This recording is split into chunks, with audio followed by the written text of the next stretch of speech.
Assalamualaikum warahmatullahi wabarakatuh. Perkenalkan, nama saya Dini Kroto Ain. Di sini saya akan menjelaskan materi mengenai peraturan perusahaan dan perjanjian kerja bersama berdasarkan hukum ketenagakerjaan.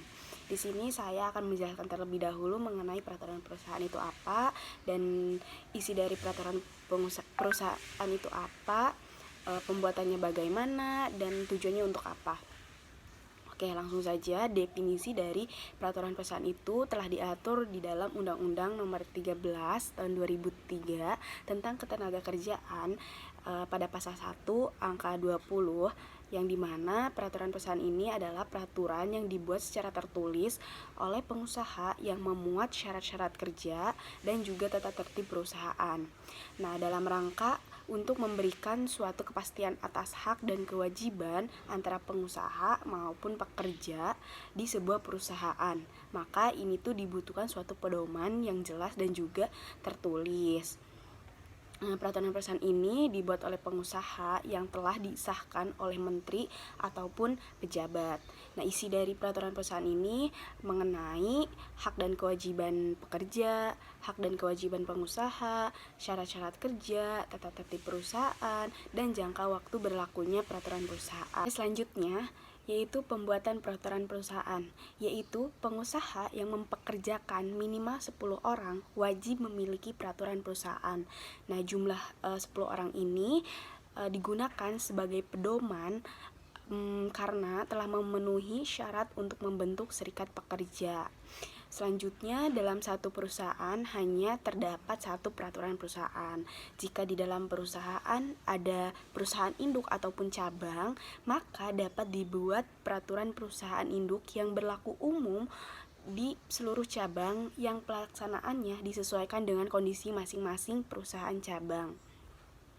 Oke, selanjutnya tujuan dari adanya peraturan perusahaan ini yaitu dengan adanya peraturan perusahaan ini dapat kita ketahui hak dan kewajiban dari pekerja dan pengusaha itu sendiri.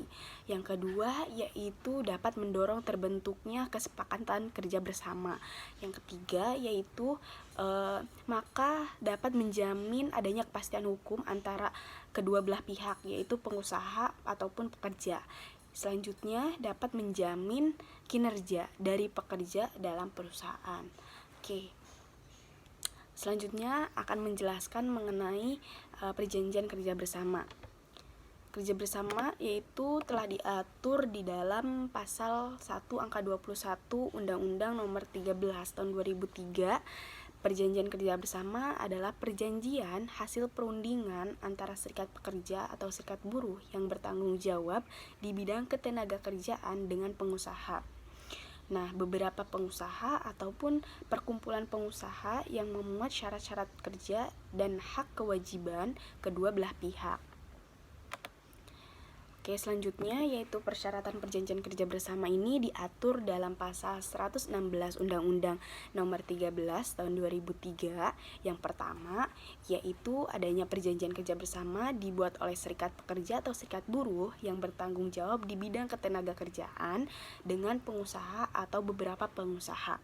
Yang kedua, penyusunan perjanjian kerja bersama dilaksanakan secara musyawarah tentunya. Yang ketiga, perjanjian kerja bersama harus dibuat secara tertulis dengan huruf Latin dan menggunakan bahasa Indonesia yang baik dan benar. Yang keempat, jika di dalam hal terdapat perjanjian kerja bersama yang dibuat tidak dengan menggunakan bahasa Indonesia, maka perjanjian kerja bersama tersebut harus diterjemahkan terlebih dahulu ke dalam bahasa Indonesia.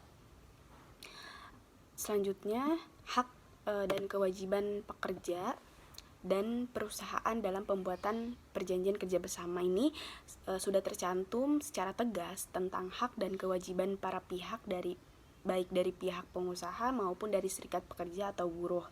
Sebagaimana ini telah tercantum dalam pasal 126 Undang-Undang Nomor 13 Tahun 2003 sebagai berikut, yaitu yang pertama, pengusaha, serikat pekerja atau serikat buruh dan pekerja buruh wajib melaksanakan ketentuan yang ada dalam perjanjian kerja bersama.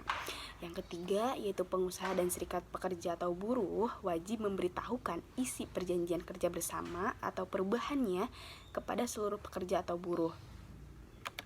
Dalam KUHP Perdata juga mengatur kewajiban buruh atau pekerja sebagai dimuat dalam pasal 1603, 1603A sampai 1306C, yang pada intinya ini yaitu buruh wajib melakukan pekerjaan yang diperjanjikan menurut kemampuannya dengan sebaik-baiknya. Melakukan pekerjaan adalah tugas utamanya dari seorang pekerja. Yang kedua, yaitu buruh wajib melakukan sendiri pekerjaannya hanya dengan izin majikan. Ia dapat menyuruh orang lain jika menggantikannya. Selanjutnya, buruh wajib menaati peraturan atau aturan-aturan pelaksanaan pekerjaan. Hal ini merupakan kesanggupan dari pekerja yang telah menyepakati perjanjian kerja bersama. Dan yang terakhir, yaitu buruh yang tinggal menumpang di rumah majikan wajib berperilaku menurut tata tertib rumah tangga atau majikan, karena di mana pekerjaan diberi pekerjaan di situ pekerja mentaati tata tertib yang berlaku di tempat pekerjaan bekerja. Seperti itu. Nah, selanjutnya yaitu manfaat perjanjian kerja bersama. Adanya perjanjian kerja bersama perusahaan di bidang positif bukan hanya dari pemerintah, tetapi dari semua pihak, karena dianggap sudah mampu menjalankan hubungan kerja yang harmonis sebagaimana perintah Undang-Undang Ketenagakerjaan.